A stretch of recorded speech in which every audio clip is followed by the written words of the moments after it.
നമസ്കാരം. ജനയുഗം പൊളിറ്റി പ്രോബിലേക്ക് സ്വാഗതം.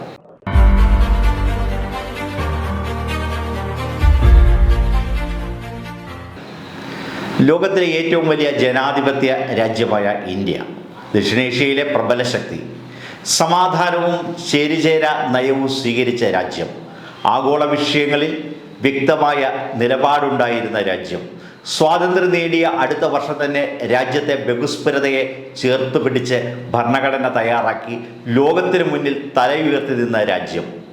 ഇത്തരം മുന്നേറ്റം തുടരുന്നുണ്ടെങ്കിലും ലോകരാഷ്ട്രങ്ങൾക്കിടയിൽ ഇന്ത്യ ഇന്ന് ചെറുതാവുകയാണ്. നരേന്ദ്രമോദിയുടെ നേതൃത്വത്തിലുള്ള BJP ഭരണത്തിലൂടെ രാഷ്ട്രങ്ങളിലെ ജനാധിപത്യ സംവിധാനങ്ങളെക്കുറിച്ച് നിരീക്ഷിക്കുകയും വിലയിരുത്തുകയും ചെയ്യുന്ന സ്വീഡൻ ആസ്ഥാനമായി പ്രവർത്തിച്ചിരുന്ന വീഡം ഇൻസ്റ്റിറ്റ്യൂട്ട് തയ്യാറാക്കിയ റിപ്പോർട്ടിൽ നിലവിലെ സാഹചര്യം ചൂണ്ടിക്കാട്ടി ഇന്ത്യയെ സ്വേച്ഛാധിപത്യവാദ സ്വീകരിക്കുന്ന രാജ്യങ്ങളുടെ പട്ടികയിലാണ് ഉൾപ്പെടുത്തിയിരിക്കുന്നത്.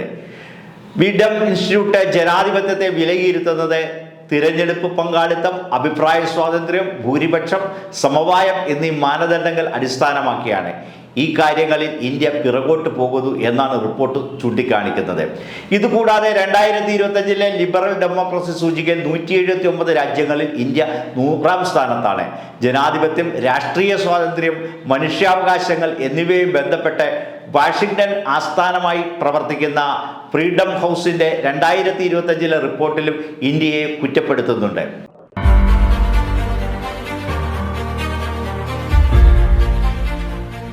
കേന്ദ്ര തിരഞ്ഞെടുപ്പ് കമ്മീഷന്റെ വോട്ടർ പട്ടികയുമായി ബന്ധപ്പെട്ട ദുരുപയോഗ അതിവേഗ നടപടികൾ ലോകത്തിനു മുമ്പിൽ ഇന്ത്യൻ ജനാധിപത്യത്തിനുണ്ടായിരുന്ന സത്തേരെ ഒരിക്കൽ കൂടി ഇല്ലാതാക്കുകയാണ്.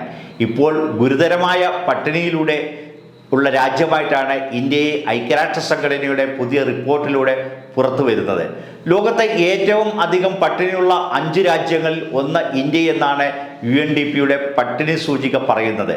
രാജ്യത്തെ 24.3 കോടി ജനങ്ങൾ ദാരിദ്ര്യത്തിലേക്കാണ് സൂചിക പറയുന്നത്. Pakistan, Ethiopia, Nigeria, republic of Congo എന്നീ രാജ്യങ്ങളാണ് ഇന്ത്യക്കൊപ്പം ഏറ്റവും കൂടുതൽ ദരിദ്രതയുള്ള രാജ്യങ്ങൾ. ഭക്ഷ്യോത്പാദനത്തിൽ മുൻപന്തിയിലായിട്ടും ഇന്ത്യയിൽ പട്ടിണിയും പോഷകാഹാരക്കുറവും നിലനിൽക്കുന്നു എന്നത് അത്യന്തം അസന്തുലിതമായിരിക്കുന്ന സാമ്പത്തിക വളർച്ചയാണ് സൂചിപ്പിക്കുന്നത്.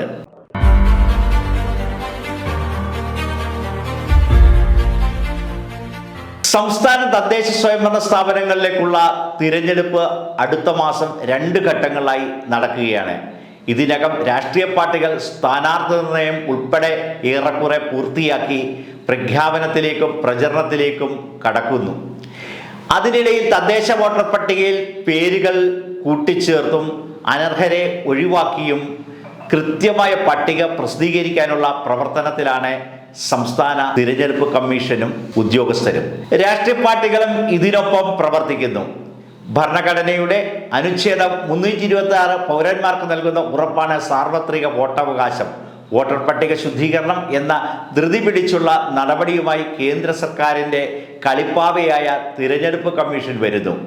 ഈ വിമർശനത്തിനിടയിലാണ് കേരളം ഉൾപ്പെടെ 12 സംസ്ഥാനങ്ങളിൽ 2ാം ഘട്ടം SIR-യിലൂടെ കടക്കുന്നത്. 2026 നിയമസഭാ തെരഞ്ഞെടുപ്പ് നടക്കുന്ന ആൻഡമാൻ നിക്കോബാർ, ഛത്തീസ്ഗഡ്, ഗോവ, ഗുജറാത്ത്, ലക്ഷദ്വീപ്, മധ്യപ്രദേശ്, പുതുച്ചേരി, രാജസ്ഥാൻ, തമിഴ്നാട്, ഉത്തർപ്രദേശ്, ബംഗാൾ, കേരളം എന്നിവിടങ്ങളിലാണ് 2ാം ഘട്ടം. തദ്ദേശ തെരഞ്ഞെടുപ്പ് നടക്കുന്നതിനാൽ കേരളത്തിൽ പരിഷ്കരണം നീട്ടിവെക്കണമെന്ന സംസ്ഥാനത്തിൻ്റെ പൊതുവികാരം കേരളത്തിൻ്റെ മുഖ്യ തിരഞ്ഞെടുപ്പ് ഓഫീസർ കമ്മീഷന് മുമ്പിൽ വെച്ചെങ്കിലും അംഗീകരിക്കപ്പെട്ടിട്ടില്ല.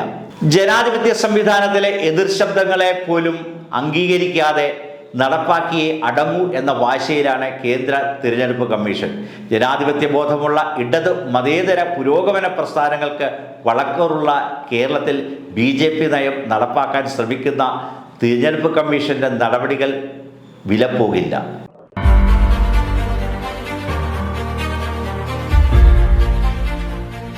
ജനയുഗം പൊളിറ്റി പ്രോബിൻ്റെ മറ്റൊരധ്യായത്തിൽ വീണ്ടും കാണും വരെ നമസ്കാരം.